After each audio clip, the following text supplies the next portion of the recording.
Hello there, this is Mikhail speaking. Before I start this video, I want to say that the situation with Patreon is resolved as of right now. My decision is not to call out names of those who decided to support me on Patreon. I understand the dangers of living in the free Western world and decided to respect privacy of those who decided to support me. So at the beginning of the video, I will say thank you all who decided to support me financially on Patreon, and those who did will understand it's for them. So, thank you very much and have a blessed day. Now, to the situation of Bakhmut. First of all, it would seem that both Russians and Ukrainians had decreased their activity within Bakhmut and around it as well. For example, yesterday was extremely uneventful, so I did not make a video. Perhaps it's because of the Easter. Once again, Russian people are very religious and take those holidays very seriously. But there were some fighting, and today it is intensified again. Here we have the street of Korsunskova in the Samolyot district. It's hard to say how much territory Russians are controlling here along this road. It is safe to say that they are holding it as of right now, and Ukrainians are constantly harassing Russian defensive lines here all along the street. From here, Russians are advancing in the attempt of reaching Chaikovskaya Street here, and they are also attacking from these positions in attempt to capture the school and gain more control over the Chaikovskaya Street.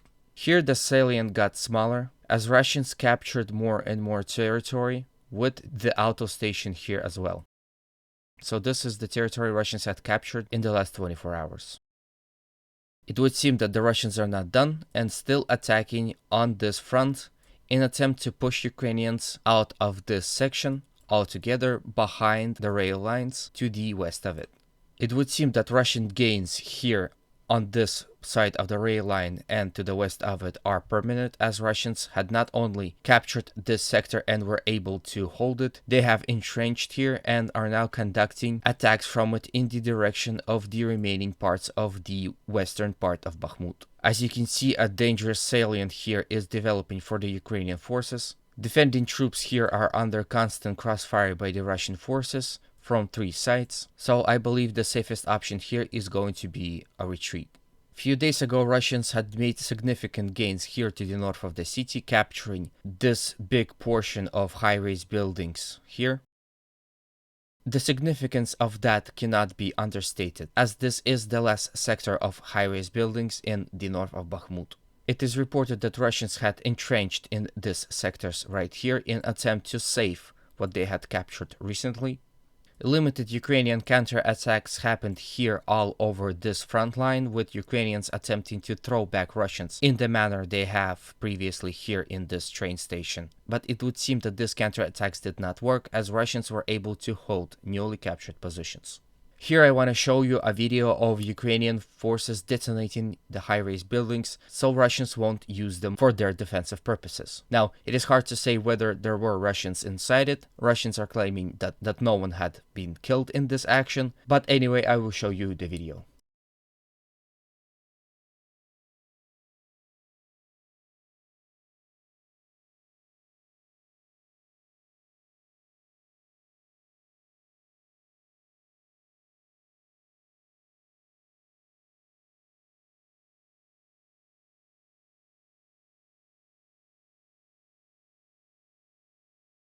So again, this goes to show that Ukrainians are not planning to return to the city. They are not planning to rebuild the city. They are destroying the city, turning it into a rubble. And I assume that after the Russian capture of the city, and when the city will be deep in the rear of the Russian forces, it is going to be very hard to repopulate the city. While we're here, I will show you one more video of the destruction of the city to finish my argument.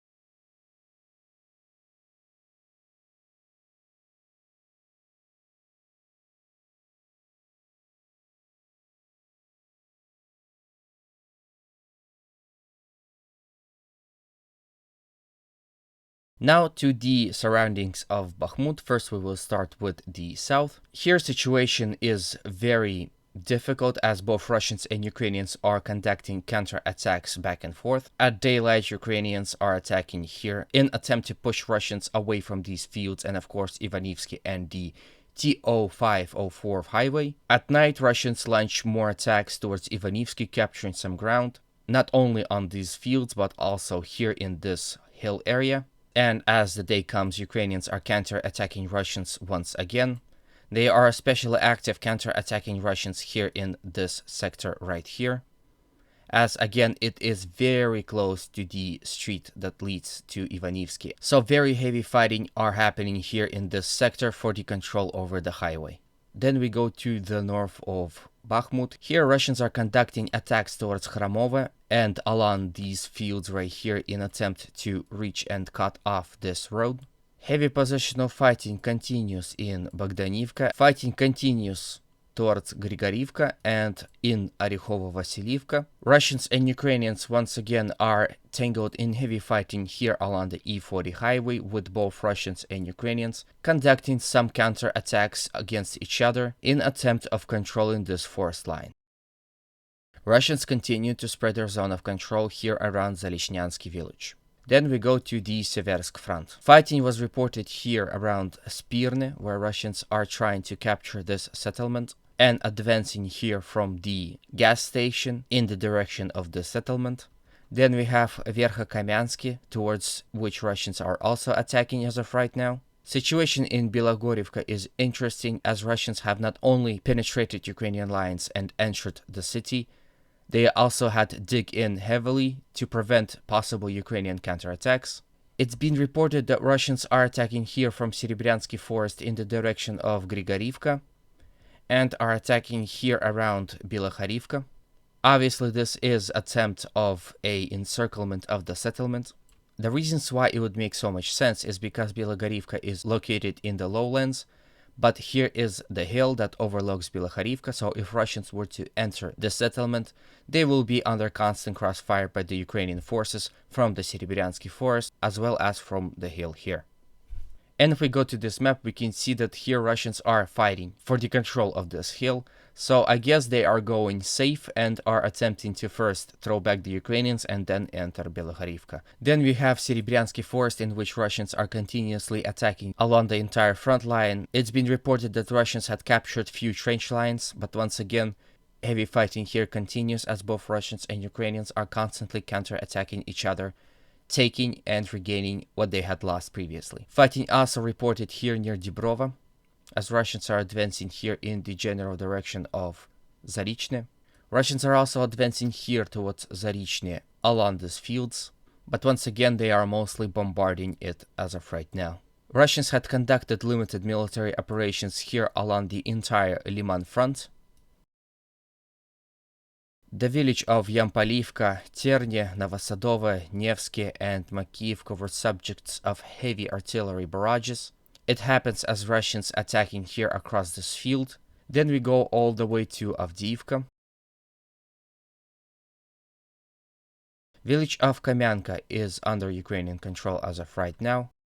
Russians are still controlling this patch of rail lines and occasionally attacking towards Stepova and Novobakhmutivka. Fighting continues within the triangle of Novokalinova, Krasnogorivka, and Novobakhmutivka. The heaviest of fighting is happening here on the edge of the controlled Russian territory here along the road.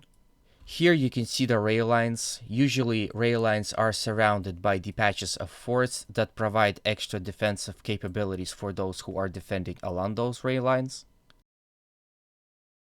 As you can see, Russians are attacking in the directions of these rail lines in attempt to capture it. These rail lines are covering Ukrainian positions here in Novokalinova. So overall fighting here continues with some Russian success. To the south of Avdiivka, situation remains the same as Russians are attacking from Apitne towards the Avdiivka city itself. They are tangled in positional style warfare here in the middle between Avdiivka and Russian positions. Then Russians are attacking here from Vadyani towards Severne and Tonenke. These settlements right here are being used for the supply of Ukrainian forces here in Avdiivka itself, so they are a subject of heavy Russian bombardments.